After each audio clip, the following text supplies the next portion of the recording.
बिस्मिल्लाहिर्रहमानिर्रहीम अस्सलाम वालेकुम। आज हम एक्सरसाइज 5.1 का क्वेश्चन नंबर 4 स्टार्ट करते हैं। फाइंड द सम। आपको क्वेश्चन में कह रहे हैं कि आपने सम फाइंड करना है अप टू एन टर्म्स। अब याद रखना है कि जब आपको बोला जाए कि find the sum up to n term तो आपके पास उसके आंसर में एन आना चाहिए, और जब आपको बोला जाए फाइंड द सम और साथ में वैल्यूज गिवन हो और उसकी लास्ट टर्म भी गिवन हो तो फिर वो आपके पास क्या होगा, एक डिजिट आएगी, कुछ वैल्यू आपके पास उसकी आएगी। अब यहाँ पर हमें आप देख सकते हैं 2 + 5 2 + 5 8 अलग अलग वैल्यूज गिवन है। हम इसमें से अच्छा इस तरह का एक और क्वेश्चन भी था, इनको हम डायरेक्ट सॉल्व करते हैं। ठीक है, इनका 2 + 5 + 8 पहले हम लेते हैं। ठीक है, आप लिखेंगे 2 + 5 प्लस, क्योंकि ये अलग सी सीरीज होती है। अब इसके बाद नेक्स्ट सीरीज क्या होगी, 2 + 5 + 8 और उसमें से -3 कर दें, जो वैल्यू आएगी तो आपके पास वो होगी 11 होगी। ठीक है, प्लस अप टू सुआन मतलब अब टू एन टर्म्स तक जा रहा है। ठीक है, टू एन टर्म्स है।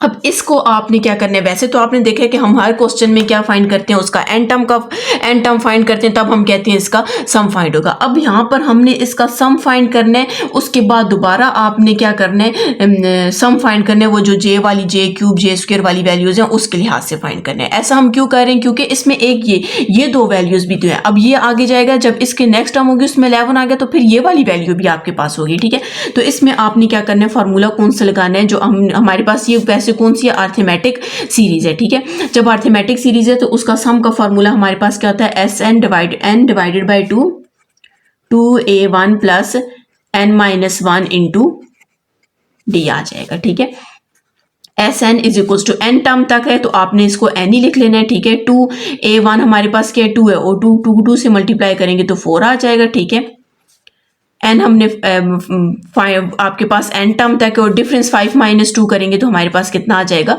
3 आ जाएगा। ठीक है, एन डिवाइडेड बाई 2 4 + 3n - 3, तो हमारे पास क्या आ जाएगा, एन डिवाइडेड बाई 2 3n 4 - 1 करेंगे तो +1 आ जाएगा। ठीक है, अब आपने क्या करना है, अब बिल्कुल पिछले क्वेश्चन की तरह ही है। सबसे पहले Sn को आपने चेंज कर देना है, Tj में कर देना है। ठीक है, n की जगह j पुट कर देना है, j डिवाइडेड बाई 2 आपके पास आ जाएगा। ठीक है, और यहाँ पर आपके पास 3j + 1 आ जाएगा। इसको मैं अंदर भी मल्टीप्लाई कर देती हूँ ताकि हमारे पास और थोड़ा ईजी हो जाए। हम j को क्या करते हैं, अंदर मल्टीप्लाई कर देते हैं। ठीक है, जब आप j को अंदर मल्टीप्लाई करेंगे तो हमारे पास क्या आ जाएगा, 3j² आ जाएगा और प्लस, अच्छा एक और बात, ये 1/2 को मैं बाहर ही रखती हूँ, सिर्फ मैं ऊपर वाला जो j है उससे अंदर मल्टीप्लाई करूँ। j को 1 से मल्टीप्लाई करेंगे तो हमारे पास क्या आ जाएगा, j आ जाएगा। मतलब हमने क्या किया कि जो आपके पास ये बाहर वाला j था इसको अंदर मल्टीप्लाई कर दिया। ठीक है, मैं इधर नीचे बल्कि ठीक, अब हमने क्या करना है, इसका समेशन लेना है। हम लिखेंगे taking summation on both side, j = 1 to n Tj। अब ये 1/2 पहले से ही कांस्टेंट है, इसको मैं पहले से ही बाहर ले लेती हूँ। ठीक है, summation j = 1 to n 3j² + j आ जाएगा। 1/2 को हमने यहीं पे रख देना है। ठीक है, और ये समेशन जो है इसको अपने अंदर सब दोनों के साथ लिख लेना है।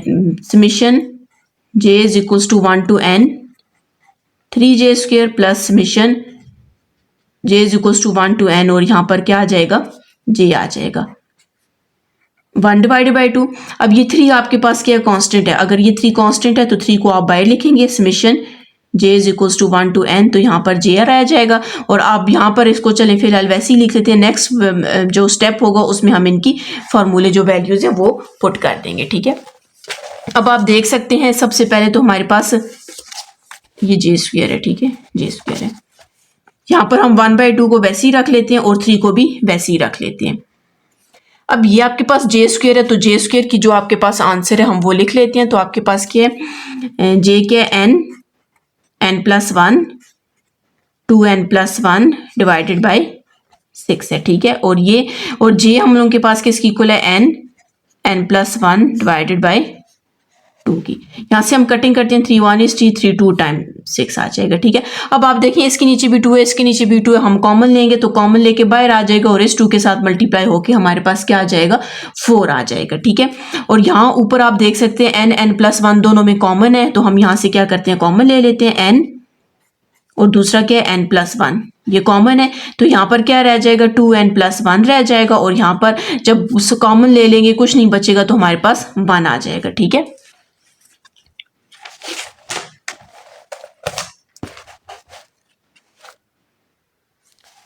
अब हम इसको क्या करते हैं और सिंप्लीफाई करते हैं, 1 डिवाइडेड बाई 4, n को भी वैसे ही रखते हैं, n+1 भी हम वैसे ही रखते हैं। अब यहाँ पर आप देख सकते हैं कि 2n 1 और 1 कितना हो जाएगा, 2 हो जाएगा। अब यहाँ से हम इसको और भी सिंप्लीफाई कर देते हैं, n को भी वैसे ही रखते हैं, n+1 को भी वैसे ही रखते हैं। इन दोनों में आपके पास क्या कॉमन है, 2 कॉमन है, तो हमारे पास क्या रह जाएगा, n+1 रह जाएगा। 2 1 is 2 और 2 2 टाइम्स आपके पास क्या आ जाएगा, 4 आ जाएगा। यहाँ पर अब नीचे सिर्फ 2 रह गया, ठीक है, और ऊपर हम लोग के पास क्या रह गया, n रह गया, n+1 रह गया और फिर n+1 रह गया, और होल डिवाइडेड बाय हम क्या कर देते हैं, 2 कर देते हैं। अब आप देख सकते हैं n+1 हमारे पास 2 दफा है, तो हम n लिखकर n+1 बेसिस सेम है, पावर्स ऐड करेंगे तो आपके पास क्या आ जाएगा, n+1 का होल स्क्वायर आ जाएगा और होल डिवाइडेड बाय 2 आ जाएगा। तो क्वेश्चन में आपको कहा गया था कि आपने सम करना है अप टू n टर्म्स तक, तो हमने इनका सम कर दिया कहाँ तक, अप टू n टर्म्स तक। अगर आपने मेरा चैनल सब्सक्राइब नहीं किया, काइंडली सब्सक्राइब कर दें और साथ ही बेल आइकन पर क्लिक कर दें ताकि हर आने वाली न्यू वीडियो आप तक पहुंच सके। नंबर 5 करते हैं, जिन बच्चों के पास अगर ये वीडियो इंग्लिश में आ रही है तो वीडियो की सेटिंग में जाकर ऑडियो ट्रैक लिखा होगा, वहाँ से आप हिंदी सेलेक्ट करेंगे तो आपके पास ओरिजिनल वॉइस आ जाएगी। क्वेश्चन में आपको कह रहे हैं सम करना है अप टू n टर्म तक, इसका हमने क्या फाइंड करना है, सम फाइंड करना है, ठीक है, और साथ में याद रखना है अप टू n टर्म लिखा हुआ है, ठीक है। तो सबसे पहले हम क्या करते हैं, यहाँ पर लिख लेते हैं जो सीरीज हमारे पास गिवन है, क्या आपके पास है 2 + 5 + 10 + 17 plus up to n term, ठीक है। अब यहाँ पर आप देख सकते हैं अगर 5 - 2 करेंगे तो हमारे पास 3 आ जाएगा, लेकिन 10 - 5 करेंगे तो 5 आएगा। इसका मतलब है ये आपके पास अभी अर्थमेटिक सीरीज नहीं है, इसको हम क्या करते हैं, अर्थमेटिक सीरीज बनाते हैं। तो सबसे पहले हम क्या करते हैं, मैं इसको थोड़ा स्प्लिट करती हूँ, आप यूं कर लें कि इसको 1 + 1 लिख लेते हैं, ठीक है, इसको हम 4 + 1 लिख लेते हैं, इसको हम 1 को मैं अलग कर रही हूँ, 9 + 1 लिख लेते हैं, ठीक है, इसको हम 16 + 1 लिख लेते हैं और plus up to so on, ठीक है। अब ये यहाँ पर मैं क्या करती हूँ, इसका 1 का स्क्वायर लिख लेती हूँ और 1 वैसे ही लिख लेते हैं, ठीक है। यहाँ पर 2 का स्क्वायर लिखकर 1 वैसे ही लिख लेते हैं, ठीक है, और यहाँ पर +3 का स्क्वायर लिखकर 1 वैसे ही आपने लिख लेना है, और यहाँ पर आपने 4 स्क्वायर + 1 वैसे ही लिखना है। अगर हम इसका एंड लास्ट इसकी टर्म जो एंड टर्म है वो फाइंड करें तो हमारे पास क्या आ जाएगी, इधर मैं लिख लेती हूँ, आप देख सकते हैं n का स्क्वायर और साथ में क्या है +1 है, ठीक है, ये इसकी लास्ट टर्म आ गई है। अब हम क्या करते हैं, 1 स्क्वायर 2 स्क्वायर 3 स्क्वायर इनको अलग कर देते हैं, और ये जो आपके पास 1 1 वाली टर्म्स है इनको आपने अलग कर देना है। हम कैसे लिखेंगे, 1 square + 2 square + 3 square plus up to कितने n स्क्वायर है जी।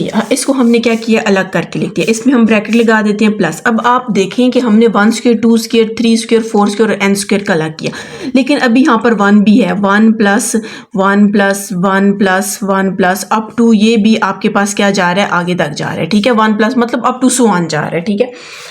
अब यहाँ पर हमने क्या करना है, समेशन ले लेना है, ठीक है, आपने यहाँ पर लिखना है taking summation on both side, या फिर एक और भी हो सकता है, आप ये देख लें, ठीक है। यहाँ पर आप देखें 1 square + 2 square + 3 square up to so on, ये किसकी इक्वल है, हमारे पास summation j = 1 to n j square की इक्वल है, ठीक है, और प्लस। अब ये जो आपके पास है ये अप टू n टर्म तक जा रहा है, ठीक है, तो यहाँ पर हमने इस कोई क्वेश्चन में बोला हुआ है n टर्म तक, इसका आप लिख सकते हैं कि ये कहाँ तक जा रहा है, n टर्म तक जा रहा है, तो यहाँ पर आपने क्या पुट कर देना है, इसका 1 समेशन j = 1 to n, और यहाँ पर आपके पास क्या आ जाएगा, 1 आ जाएगा, अप टू n टर्म हमने यहाँ पर लिख लिया, ये n टर्म तक है।